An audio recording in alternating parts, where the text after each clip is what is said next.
On June 22, 1941, Nazi Germany launched Operation Barbarossa, invading the Soviet Union, despite the two nations previously being allies during the war against Poland.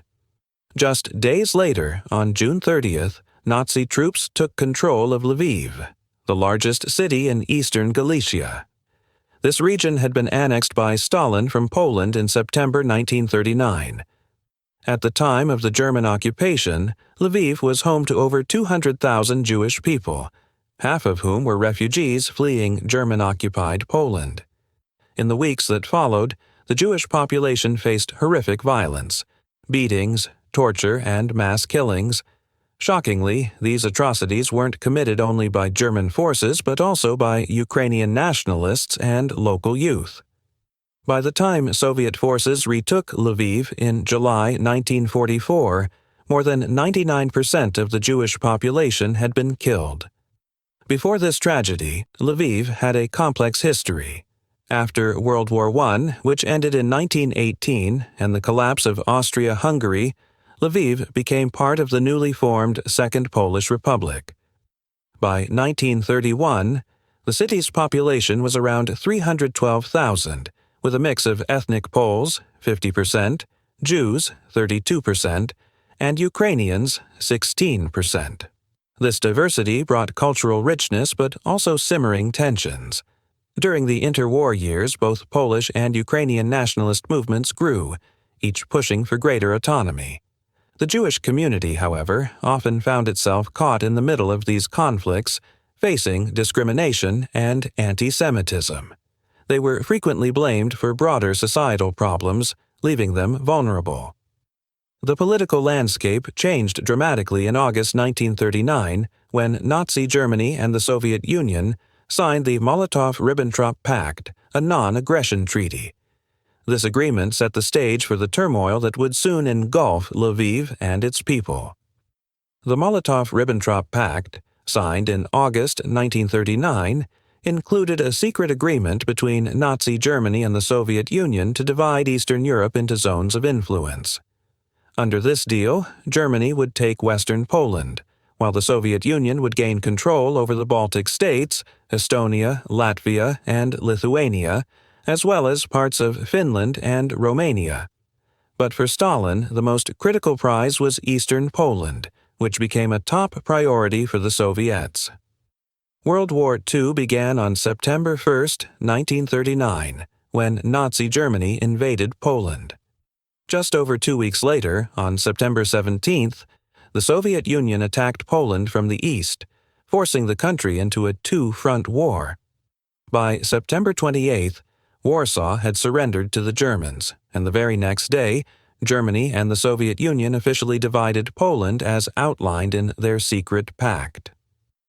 Following the Soviet invasion, Lviv was absorbed into the Ukrainian Soviet Socialist Republic, sparking major political and social changes for its people.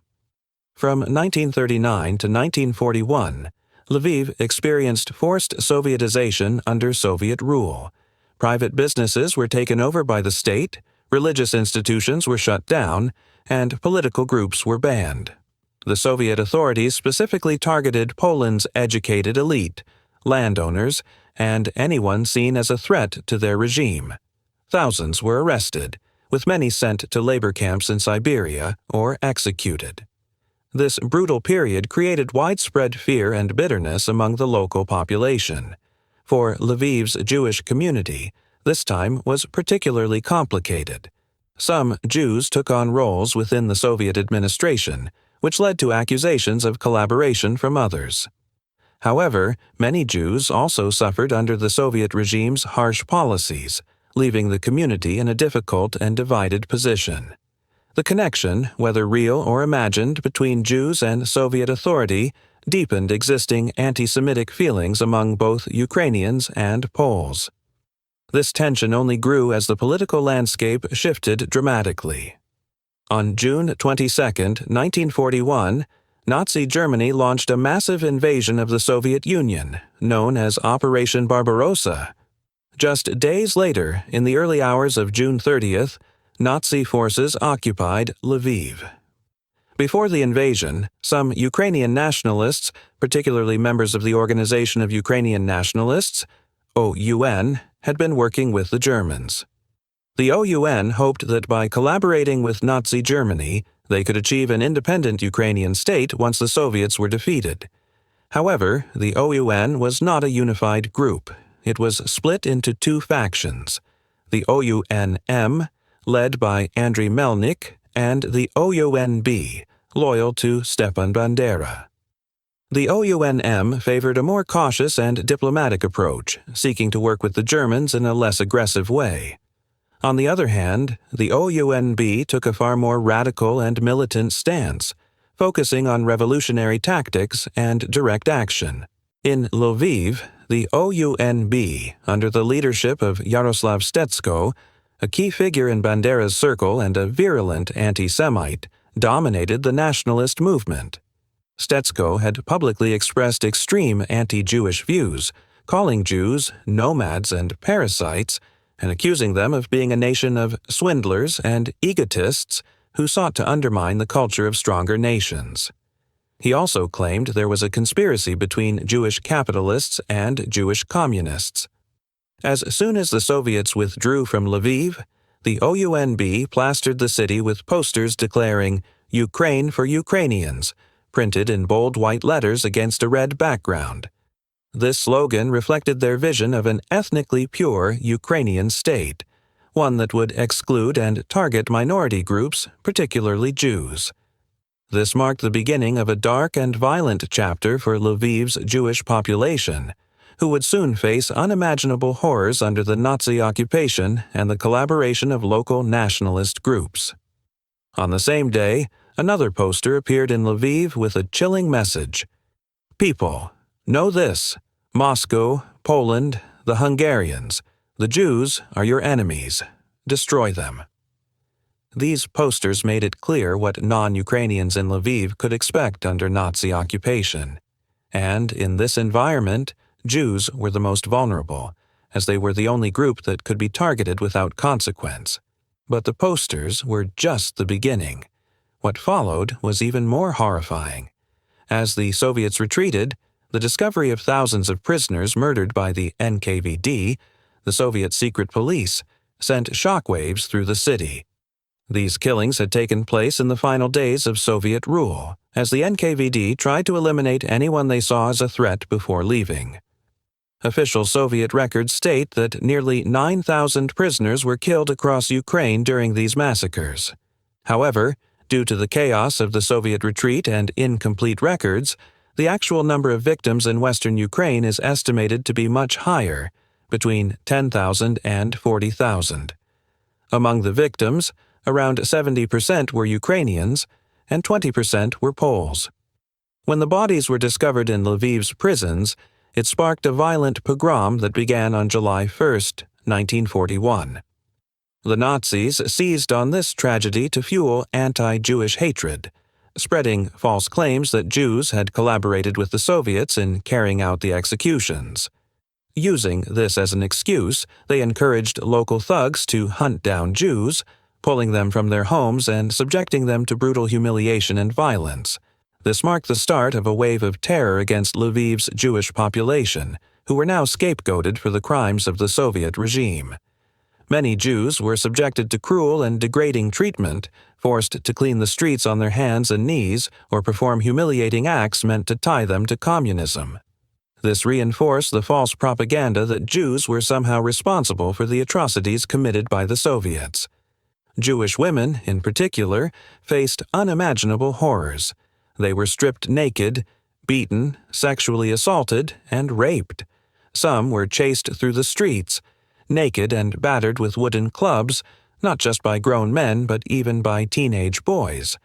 Others were attacked with axes and knives, leaving a trail of unspeakable violence. The bodies of those killed by the NKVD were left in piles or buried in mass graves in Lviv's prisons. The Germans ordered Jews to exhume and handle the remains, adding another layer of horror to their suffering. Those forced into the prisons faced even more brutality. Polish witnesses later described how Jews were made to wash the bodies of the NKVD's victims. Before they could even reach the corpses, they were forced to run through a gauntlet of people armed with sticks and stones, enduring severe beatings along the way. The process of washing the bodies was designed to be as degrading as possible. 2 Jewish men were forced to lift the mutilated, decomposing corpses, rotting in the summer heat, by the head and legs. At the same time, a Jewish woman was made to symbolically wash the bodies in midair. As a final act of humiliation, she was forced to lift the corpse's hand to her mouth and kiss it.